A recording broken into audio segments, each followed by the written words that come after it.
Nikki Cruise Awards watch? Allison Williams in a room Obviously, obviously. of fellow travelers. How are you? Good. It's such a pleasure to speak with you. I have to say, my 20s were consumed by the show Girls. I was the same age as the characters when it aired. So Uh, we are peers. yeah. I hope that you had a much easier, less drama filled, less plastic dressy experience through your 20s than the girls did on our show. Well, not quite. I mean, what I was going to say is it gave like validation to that very specific 20-something experience in a way that like no other show did at the time. And now there's thousands of shows like that. Oh, well, I'm honored that you were our partner going through it all. Yeah, yeah. And I feel like that show in particular, it's still referenced to this day. Gen Z is having a whole relationship to it now. How does that feel for you? Like a whole new generation It is is, I reacting. cannot describe the joy with which so a bunch of people from the cast of Euphoria came up to me at the Vanity Fair post Oscar party and they were like, I was going up to them to be like, I worship your show. You're so cool. Can I talk to you? And they were like, we're obsessed with girls. And Hunter Schafer was like, I'm a show. And I was like, this is absolutely surreal. It is so delightful. I feel also that Gen Z is much kinder to Marnie than millennials were. And that feels so nice because people used to come up to me like in Manhattan and be like, I hate Marnie. And I'd be like, okay, sorry. It's just like an unhinged way of living life. And to know that Gen Z is like very into Marnie, always knowing what she needs and asking for it and like taking, what was coded as selfishness and whatever as millennials, Gen Z is like, no, it's self-care. We're rebranding this. We understand it differently. And Marnie looks totally different to them. So I'm loving it. And it's just what an honor to have been part of something that feels relevant through the generations as different as they are. It's awesome. I always say that millennials walked so Gen Z can just like run, fly.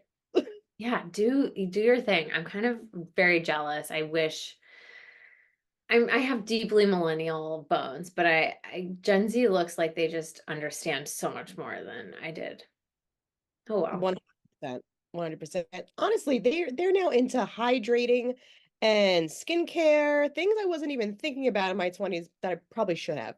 Totally. I saw a video about an alternative to a straw for water bottles. They're like, you don't want these lines here. I was like, oh my God, you're taking care of my hydration and my little my wrinkles around my upper lip. Like, whoa, you are thinking way ahead. This is incredible. I thought multivitamins were like holistic, but here we are. This is much better. Yeah. And I mean, from girls, you pivoted into film and kind of became like the horror it queen, like the new queen of horror, with Get Out and Megan. Though I don't think Megan's really horror. Not to me, that was a comedy. But it's a 180 nonetheless. So how did that happen? Was that by design or?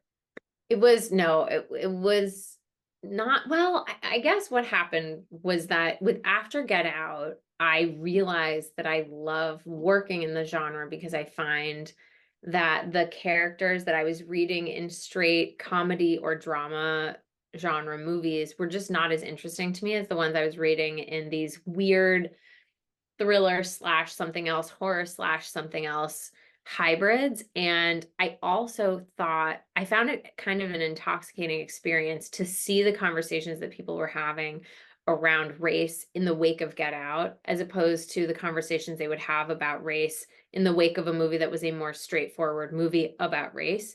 I found that what Jordan kind of knew he could unlock was so powerful. And I thought, well, there are a lot of things that we have trouble discussing as a country, as a society, as a culture. Perhaps none of them stickier than race, but I wonder what it would be like to take some of these other issues and put them in other genre mashups. And so just wondering that and kind of dreaming about it, maybe like in that kind of the secret way, meant that Sure, these sure. things occasionally came to me, or it just meant that when they did, And I was like, oh, we're all like super scared in this kind of low grade way about technology and AI and stuff. And no one talks about it really. I wonder if we put it into a doll and, contextualize it in that. I wonder if maybe we could feel a little bit more comfortable talking about this stuff with kids and tech and everything. And so that's kind of how it's happened. But it's just been the things that have appealed to me. I've been very lucky that some really awesome, unusual things have come my way. And now on television, you're back on television with such a poignant and powerful and heartbreaking series with Fellow Travelers. And I have to tell you, I was struck by how powerful the writing is and how smart it is to have these characters embedded through decades of historical events. I thought that was such a smart thing to do. Yeah, and also a lot of them historical events that either that aren't taught in school and are also at risk of being forgotten, even just on a kind of oral history level. The Lavender Scare, maybe there was a tiny paragraph about it in my history textbook during the Red Scare. Like this also was happening at the same time, but certainly the scale of it has not really been discussed, I don't think, in any kind of widespread way. And also, as unimaginable as it is to us who at our age who heard a lot about the AIDS crisis growing up, people being born now and growing up in a world of PrEP, it doesn't carry with it the stigma and the death sentence that it did, which is extraordinary and wonderful. And it just means that for the men, especially the men, but also the trans people and for women who survived the AIDS epidemic and who lived through that crisis, it feels very strange to have all of these young people around you who don't know that like the specters of all of your best friends are they're gone. You lost an entire generation of people in your social world.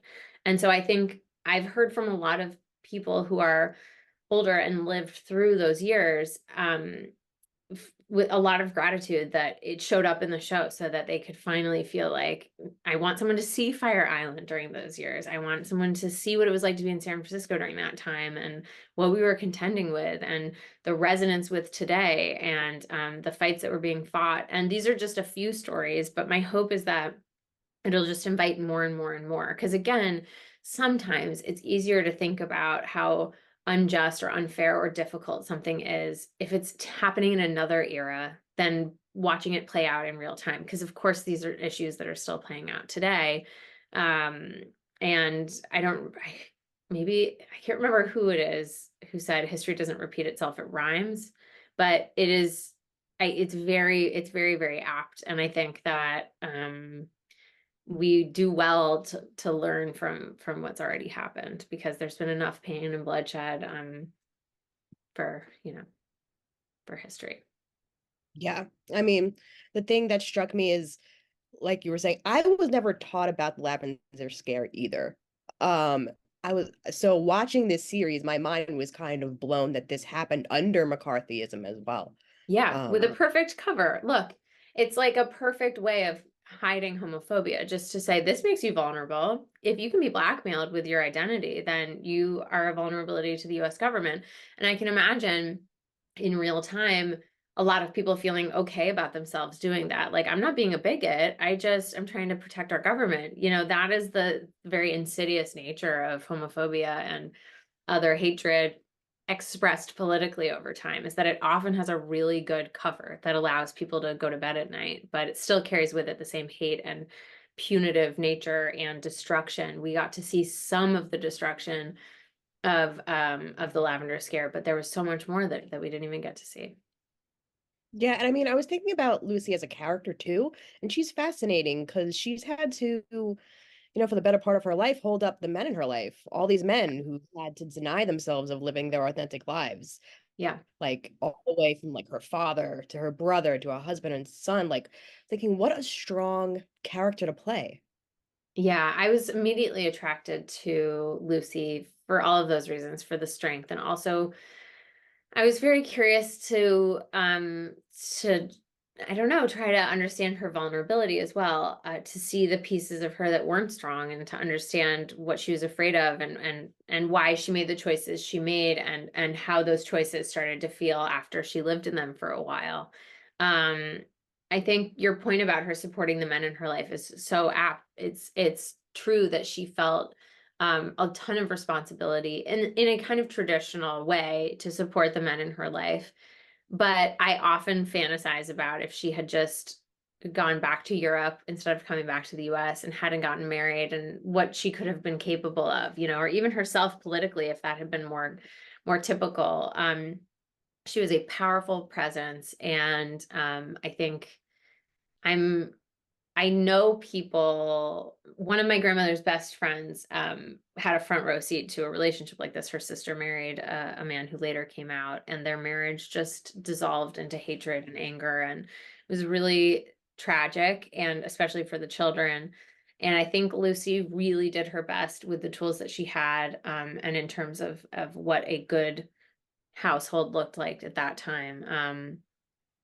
Yeah, she did the best she could, and then she knew when it was time to just call it. Yeah, that's what I like about her too. I mean, because you're right, she does have that external discipline. She's refined, and sometimes she's restraining her emotions. But then Yeah. we see her communicating everything. Yeah. Aside from the glance and the look, we see her go toe to toe with Hawk in a few scenes. Yeah. Uh, And not only that, but you see her get a little too drunk, and you get to see her, really say what's been on her mind, and express the things that are troubling her. And I think that is such a nice opportunity, because otherwise you risk her being such a caricature of an archetype of a person we feel like we've seen before. But it's so much more complicated than that. She had to wake up and go to bed every day just like everyone else, and with the life that she was living. What filled her days? What did she think about? What story did she tell herself when Hawk wasn't at home, etc.? Those were the things that I really wanted to investigate.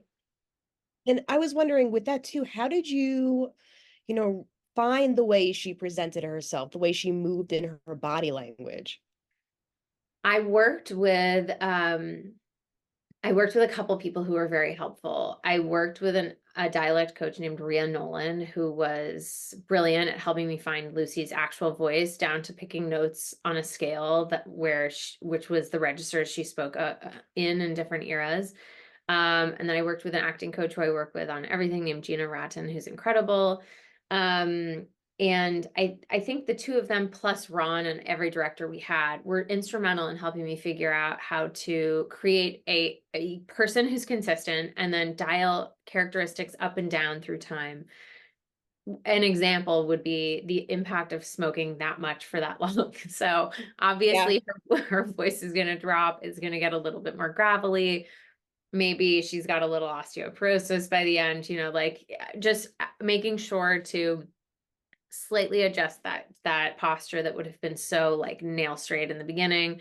There's a slight curvature, gravity's doing what it does, the voice gets lower, movements get a little bit less sharp and speedy. But also, she was only in her late 50s by the end, so it wasn't like I was playing an ancient person. She was still very young.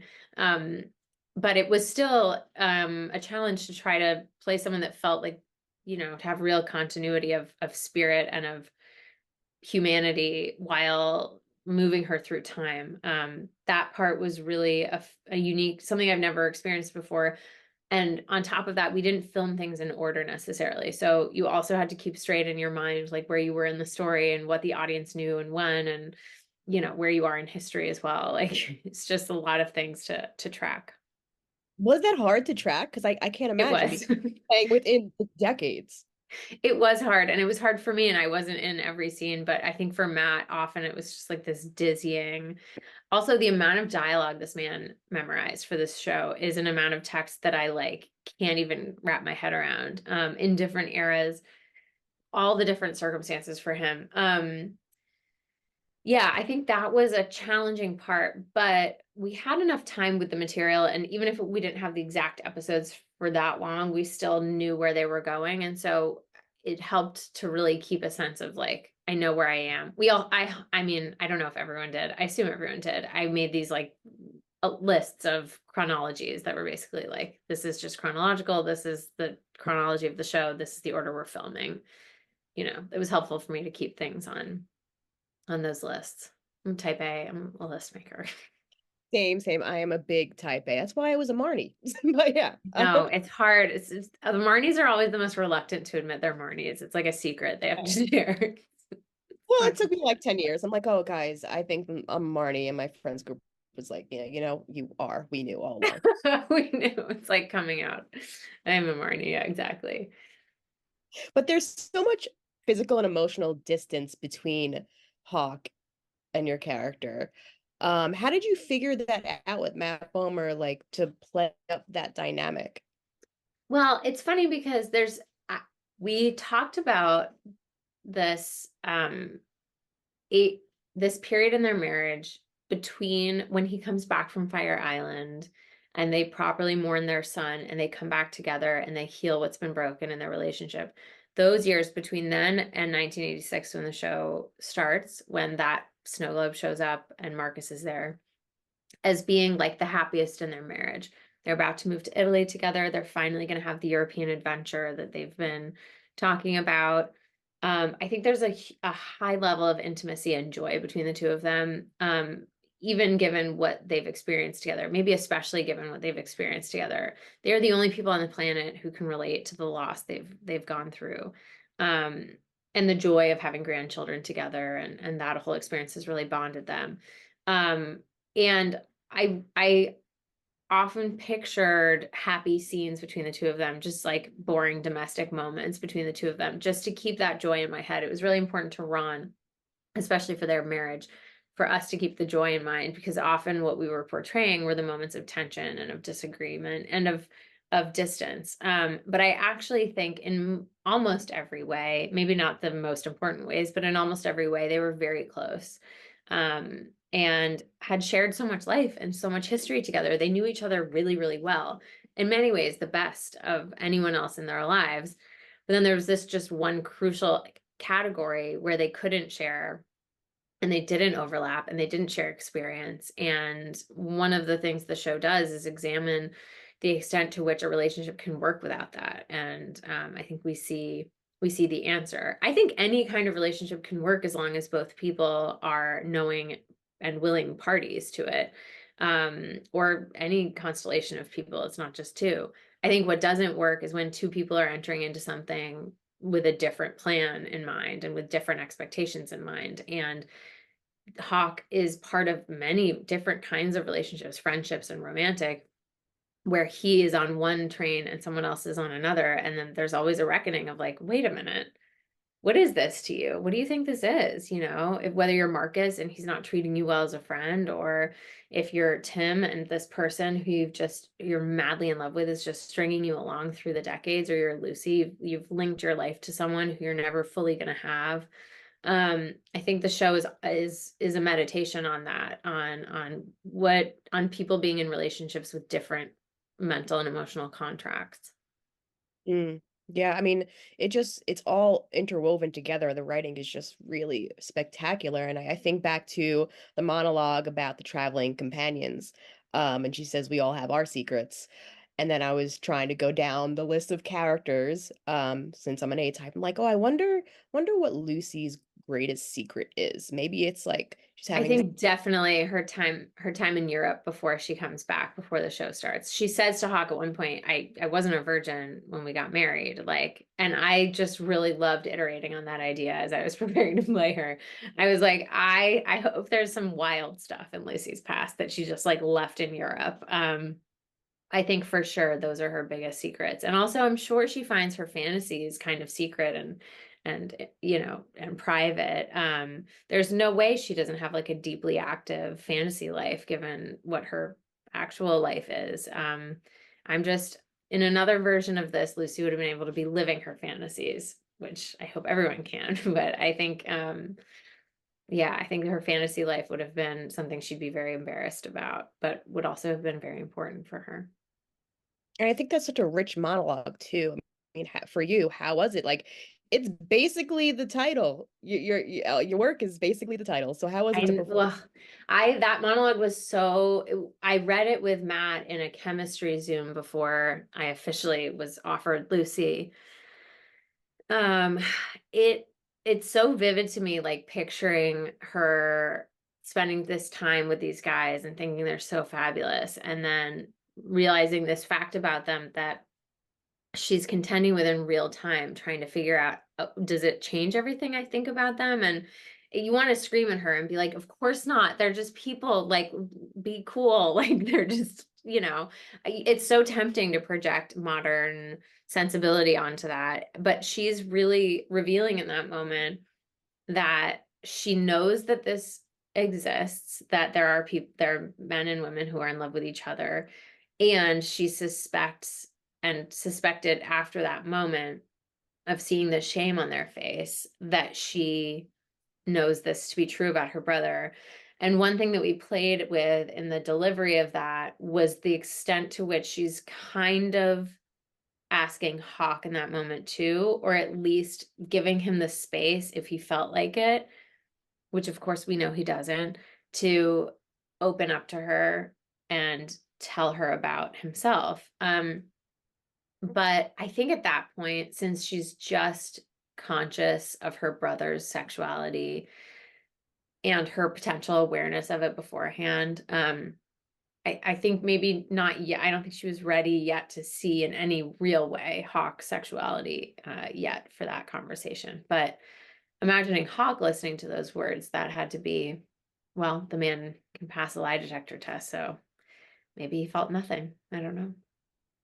I mean, I wondered that too when I was watching that scene. I was like, oh, is she giving him permission to kind of I confide? always read it, when I read it, I always read it that way because there's this long pause when she reveals that it's making her think of her brother. I think Hawk's meant to start sweating a little bit and think, oh my God, is she about to ask me if I'm gay?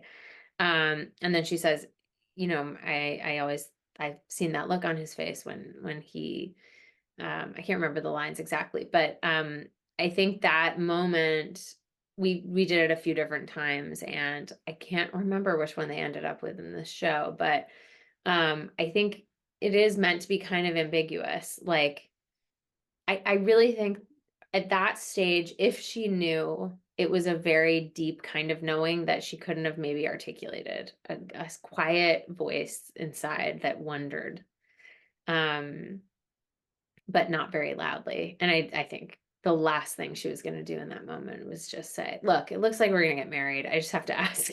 Yeah. I see where this is going. I have a couple questions. Do you have debt? Are you gay? Let's get Yeah. into it. Yeah. Top two questions. Yep, exactly. But and I also love the scenes that she has with Tim as well, like throughout the series. I was so surprised by those moments that they shared together, whether it was like through a phone or when, my favorite scene is when she visited him in the hospital bed. At that point, I knew the AIDS crisis was going to get me because I, like you, I was a part of growing up within the AIDS crisis. And I was just like sobbing.